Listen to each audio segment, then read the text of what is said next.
The alarm blared, a cheap, tinny sound from my phone. I fumbled for it, slapping the screen until it went quiet. 6 o'clock. I stared at the numbers. They were too bright in the dim room. I remembered setting it for 6:15, definite about it. Always a quarter past, just enough time. I scrolled, pressed the plus button, nudged the minute hand forward to 15, then set it down on the nightstand. Rolled my shoulders, a little stiff. As my hand left it, my eye caught the screen again. 6 o'clock. Still. I blinked, shook my head, a slow, heavy shake. Must be sleepy, I muttered, the words thick in my mouth. Just a small glitch, a mix-up, nothing to really worry about. My life these days was a patchwork thing. Odd jobs, cash under the table. Always looking over my shoulder. Kronos was out there, always. I knew they were. I'd seen what they'd done, what they'd unleashed, and what that thing was slowly doing to the world. A lot of my time was spent checking obscure forums, dark web feeds, looking for whispers, for anything that didn't quite fit, anything that smelled like it. Today, I was driving my old pickup, a rattling, pale green beast, through a jam of cars on the city's edge, heading to some out-of-the-way grocery store, hoping to dodge anything that looked official. The radio was off, just the rumble of my engine and the constant, grating symphony of horns and traffic. Up ahead, a bus, one of those big articulated ones, suddenly blasted its air horn. Right behind me. I flinched hard, grip tightening on the wheel. But the sound, that tearing, sharp sound, it came a beat too late, a full second, maybe more. It echoed after I'd already felt the rush of air as the bus swerved past. Like a trailing thought, a ghost of a sound. I flicked the radio on, cranked the volume, trying to drown it out. Tonight, sitting in my cramped apartment, I heard it again. A floorboard creaked upstairs. A long, groaning sound. But I live on the top floor of this building. I listened. Nothing else. The creak wasn't quite empty. It hung there, heavy with a kind of waiting. I just held my breath, clung to the silence that followed. Pipes, I said to the empty room, or the wind. Just something a little off, nothing special. Later, I was checking the feeds, scrolling through local news. Another small, almost hidden article. Something about unusual weather patterns and strange technical errors in a really small town. Blackwater Ridge, out in the sticks. The descriptions were vague, broken up. Sudden temperature shifts, weird sounds from underground. They were loose, sure, but they pinged something inside me, something deep, cold. Back in the lab, tucked away in my old notes, I had seen phrases like that. Things written before the specimens, before the screams, before everything broke. The guilt, it was always there, a stone in my gut. I felt this pull, a thin, impossible thread, yanking me towards Blackwater Ridge. I knew I shouldn't. I knew what it could mean, but I also knew I had to. Just to check, just to see. I stood in front of the bathroom mirror. The fluorescent light above hummed, casting everything in a harsh, cold glow. My reflection looked back, tired. Dark circles under my eyes, stubble thick on my jaw. I lifted my hand, slowly, to touch the glass. For a fraction of a second, just a flicker, my reflection's hand didn't move with mine. It paused, a beat. Then, its fingers met the glass, after mine. Its eyes, they didn't blink when mine did. They just stared, flat, right into my own. Then it blinked, after I had. My breath caught. I stumbled back, a jolt running through me. I stared at my copy, my mind racing. I lifted my hand again, slower this time, deliberately. The reflection followed, but it was still off, lagging, like it was caught in some invisible sludge. "No," I breathed out. "I'm just tired. Not enough sleep." I shook my head hard, trying to dislodge the thought, to push it away, out of my skull. On the road, heading towards Blackwater Ridge, the strangeness just seemed to follow me.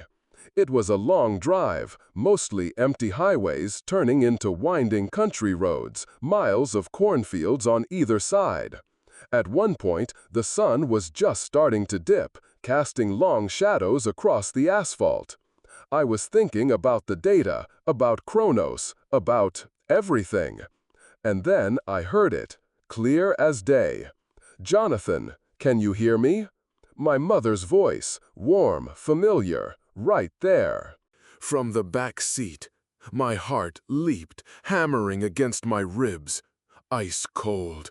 My mother. She'd been gone for 5 years, dead, and I was alone in this truck. I slammed on the brakes hard.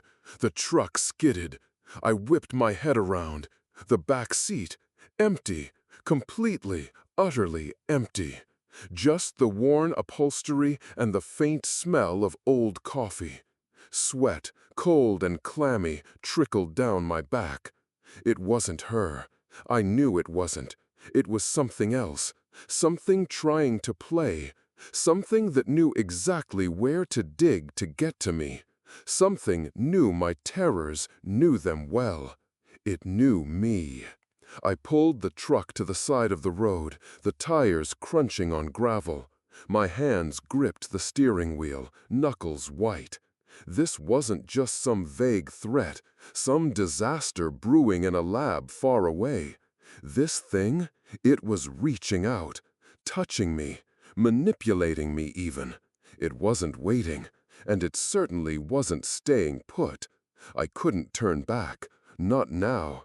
I had to go to Blackwater Ridge, not just to confirm what I was afraid of, but to face whatever this was, to try and understand it. I had to. I found Blackwater Ridge just as night truly settled in, a few scattered lights deep in the valley. I parked the truck far off the main road, hidden by a thick curtain of trees. Night had dropped fast, heavy and dark. I got out, the air sharp and cold, carrying a strange, damp earth smell. I walked into the dense forest, moving slowly, carefully, until I found a spot on a low ridge, a good vantage point, hidden from anything in the town. I pulled out my old binoculars, the ones I'd kept from my lab days, and training them on the cluster of lights below. The town itself seemed quiet. Too quiet. No dogs barking, no distant car alarms. Just the faint hum of power lines from somewhere and the wind rustling through the leaves around me. I focused the lenses. A small grocery store.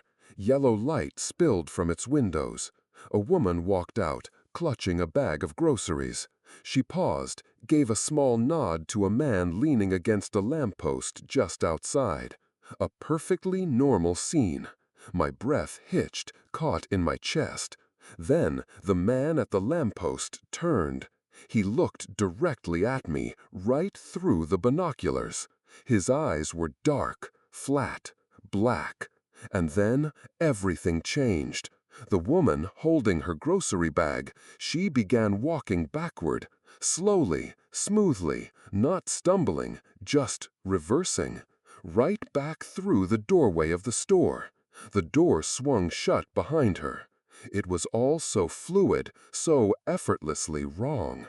My vision through the binoculars started to break up, like an old TV losing signal, static, lines of noise. And then, for a split second, a face filled my view. My face. The eyes were vacant, stretched. Then it was gone. Just static, then the normal view of the silent town. I gasped, dropping the binoculars. They clattered to the dirt. I'd seen enough. This wasn't an incident. This was an unfolding. A grotesque, sickening sequence that was messing with everything. It was changing things, right there, in front of me. I felt my stomach clench. I spun around, not waiting, not thinking, just running, back towards my truck. Every twig snap, every rustle in the undergrowth sounded like heavy footsteps behind me. I heard something else, too, from the direction of the town, from the forest itself. A series of snaps like bones breaking, then a wet, guttural hiss. A low, drawing sound, like something enormous was pulling itself out of the earth nearby. Very close. I didn't dare look back. My chest burned, my legs ached. When I finally reached the truck, fumbling for the handle, yanking the door open, I dove inside. Slumped against the seat, my hands were shaking so bad I could barely hold the steering wheel. I looked down at them, spread them out. 5 fingers, both hands, just like always. But there, on the back of my left hand, just below the base of my thumb, a small dark blister had formed. It was almost perfectly black, and it was shaped like a half-closed eye. I rubbed at it hard, scraped at it with my thumb, but it stayed there, unmoving. That's not me anymore, I thought. The alarm, a dull ache behind my eyes, wasn't an alarm at all. It was the frantic scratching sound I'd been hearing on the roof for what felt like hours, or maybe it was just a few minutes. Time was fluid here. I'd been here in Blackwater Ridge for 3 days now, holed up in what used to be a small, dilapidated farmhouse on the edge of town. The glass was gone from most of the windows, replaced by warped plywood I'd scavenged. Not that it helped much. The air still carried that peculiar damp earth smell, now mixed with something else, something metallic and sweet, like old blood and honeysuckle, or something that wanted to smell like honeysuckle. I pulled my old wristwatch up, peered at the face. The second hand was still ticking, regular, a tiny, comforting beat in the overwhelming quiet. But then, as I watched, the minute hand gave a small, almost imperceptible jump, backward, just a flicker, like it had stuttered. Then it settled back, forward again, perfectly aligned. I frowned, shook it gently. The heavy watch, a gift from my father, felt cold in my palm. Pin Io, Huantan Gote. It was old, maybe the mechanism was finally giving out. I put it back on, the leather strap chafing slightly. Just a tired old machine, I told myself, nothing else. My makeshift hideout was barely holding together. Dust motes danced in the slivers of weak sunlight that pierced the gaps in the plywood. My laptop, salvaged and patched together, sat on a warped table, humming softly. I spent most of my time hunched over it, typing, sifting through the data I'd managed to smuggle out of Kronos. It felt like trying to piece together a shattered mirror, knowing each piece reflected a different, hideous truth. I was looking for a pattern, a weakness, a way to, I didn't even know what, stop it, warn someone, save myself. My eyes, they felt sharper, too sharp. They picked up on things, small things, that I knew shouldn't be there. Or maybe they just decided they were. As I stared at the screen, a line of code refusing to compile, my gaze drifted to the wall in front of me. An entire section was covered in a thick, velvety patch of mold. Green, then black, spreading like a bruise. Always there. But today, the way the light caught it, the patterns in the fungal growth seemed to twist, to converge. Thin, fibrous tendrils weaving themselves into something recognizable. A face. Distorted, yes, but undeniably a face. Mouth agape, silent. And the eyes? They were hollow, like old craters, staring directly at me. I rubbed my eyes hard until I saw stars. Blinking, I looked again. The face was still there. The lines, the curves, the suggestions of a nose, a chin, all molded from decay. It wasn't a trick of the light. It was a part of the wall, growing, watching. A slow, cold wave washed over me. Mingdang gangtang toi, I mumbled to the empty room. The words tasted like ash. Ming Thetsut Fai Dingu. I needed to sleep. But sleep was treacherous. It brought back the screams, the shapes from the lab floor, the reflection in the mirror that moved a beat too late. Every time I closed my eyes, I saw them, empty eyes. The blister on my hand, the one shaped like a half-closed eye, had stopped bothering me in the same way. The initial shock had faded, replaced by a dull, persistent ache. It felt almost normal now, just another part of me, like a strange birthmark. But I knew it wasn't. It was changing. The skin around it felt tighter, stretched. I spent hours, maybe a whole day, hunched over the laptop. The data files were fragmented, encrypted in layers Kronos thought unbreakable. But I knew their methods. I was getting there. I felt a surge of something, not hope exactly, but a fleeting sense of purpose. I had to get this out. Let the world see what they had made. As I tried to compile a particularly stubborn string of code, a message flashed across the screen. Not an error, not something from my compile process. It was a line of characters, dancing, then forming clear words. It knows you're trying. My heart hammered against my ribs, a trapped bird. My breath hitched. I slammed the laptop shut. Not just Kronos, not just a physical threat. It was here, inside the wires, inside the code. It was watching my data. It had crossed some line I didn't even know existed. Pure, unadulterated fear, cold and sharp, cut through me. I picked up the laptop, held it away from me as if it might bite. It was just a machine, right? I tried to rationalize it. A glitch, a power surge, something. But I knew better. It knew. There was no turning back, not now. I had opened that door. I had to push through. I reopened the laptop, my fingers trembling. Each keystroke a small, agonizing leap of faith. The cursed words were gone. For now, I kept working. The solution, I was convinced, was somewhere in this mess.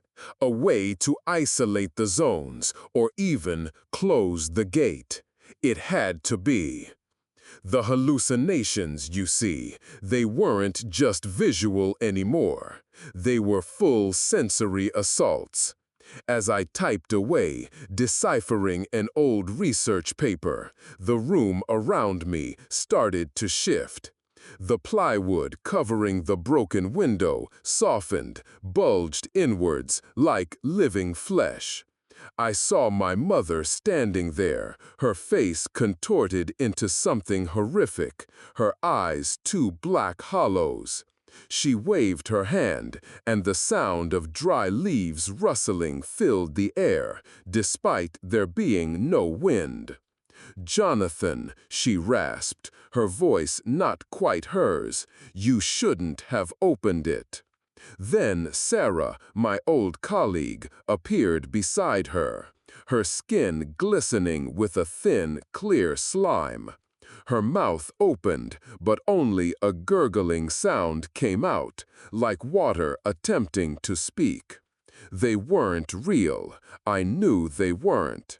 But the despair they brought, the crushing weight of guilt, that was real.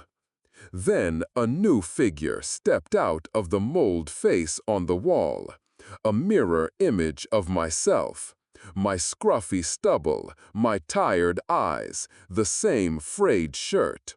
But its eyes were black, deep, like pools of nothingness. And it smiled, a slow, sickening curl of the lips. "You can't escape, Jonathan," it whispered. The voice was mine, but it held a resonance, a deep underlying hum that vibrated in my chest. "You're already part of it." Just as the words faded, a deep thrumming started, from above, growing, a familiar, terrifying sound. Helicopters, Kronos, they were here. I had run out of time. My mind, already a battlefield of phantoms and impossible truths, twisted further. Were the helicopters even real, or just another one of its games? I couldn't tell. I couldn't distinguish a damn thing anymore. I had no choice. This was it. I closed my eyes for a split second, forcing myself to push away the smiling me, the pleading Sarah, the accusatory mother. "Breathe, Jonathan. Just breathe." My breath came in ragged gasps. Every muscle in my body screamed to run, to hide under the broken floorboards, to just stop existing. But I couldn't. I had the data. I had to send it. My fingers, stiff and numb, found the keys. I navigated through the labyrinth of files, opening the emergency uplink I had prepared. It was a long shot, a network of independent researchers and whistleblowers I'd found on the dark web, a fragile thread of hope woven into a tapestry of despair. The upload bar appeared, a slow, agonizing crawl. Percentages ticked upwards. Suddenly, the flimsy door of the farmhouse splintered inwards, torn from its hinges with a sickening crack. Light, harsh and blinding, flooded the room. Flashlights, multiple beams. "Jonathan Reed, Dung In," someone shouted. The voice was clipped, professional, almost too calm. Agents, real ones. My heart pounded, but it also felt distant, like an echo in a cavern. A figure stepped into the doorway, silhouetted against the night. Then another, moving into the dim light of my room. He was holding a pistol, aimed straight at me. But as he moved closer, the flashlight beam caught his face. His eyes. They were solid black, not pupils dilated, not shadows, just black. And his skin. It had a sheen, a faint greenish hue, like damp moss growing on stone. And mold. Thin, fibrous patches blossomed on his cheeks, crawling up his neck. He looked like something that had clawed its way out of the earth. He was swaying slightly, his movements not quite human. "Zi liu guo zhong doi," he slurred, his voice drawn out, like a record skipping, stretching the words. Broken, twisted. He stumbled forward, slowly, each step a struggle against some unseen force, or perhaps a struggle to control what he'd become. My gaze flickered to the laptop screen, 99% uploaded. So close, just one more second. I looked back at the agent, at those bottomless black eyes. I heard my own heart thudding, a frantic, desperate rhythm. But beneath it, a low hum, a deep, reverberating vibration that seemed to fill the very air around me. It was like the sound of the world unraveling. A strange sensation washed over me.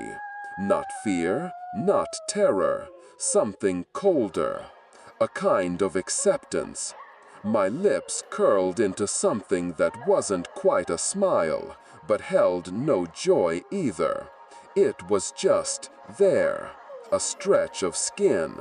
Hong, I said, my voice shockingly hoarse, raspy, as if something sharp had torn at my vocal cords. It wasn't my voice anymore. It was lower. Hong, Gua Thei Zu. The blister on the back of my left hand, the one shaped like an eye, pulsed gently, rhythmic, like it was breathing. I looked at it, felt the tight skin, the faint internal light pressing against the surface. My body felt disconnected. My actions, my words, they weren't quite my own anymore. I was performing them, yes, but there was a beat missing, a lag. Like my reflection in the mirror that day. I wasn't in sync, not with reality, not with myself. My finger hit the enter key. The world went silent, or perhaps it was just me. Months later, the whispers started small, online mostly. Forums, obscure academic journals, reports of unusual phenomena, geological anomalies, strange environmental shifts in isolated communities. Then came the satellite images, distorted landscapes like scars on the face of the Earth, stretching across remote areas. The data I sent out, scattered and fragmented, had apparently done its work. Enough to raise questions, enough to spark a small, defiant flame of awareness. Jonathan Reed, the name, vanished from public records, from search engines. He was a ghost. But on a hidden corner of the web, on a forum dedicated to unexplained reality distortions, a new account appeared. The Witness. The first post was just an image, a photograph deliberately underexposed, depicting a human hand. A man's hand. On the back of the left hand, just below the thumb, a dark mark. The blister. It was still there, only now it was wide open. A full, unblinking eye. But in place of a pupil or an iris, there was a pale blue light, not a reflection. It emanated from within, a soft pulsating glow, sending out faint thread-like rays of light. And beneath the photo, a single line of text. They say I became a monster, but at least now I can see everything clearer. Minutes later, a response from an account simply named Kronos_Agent 404. Just one symbol. I.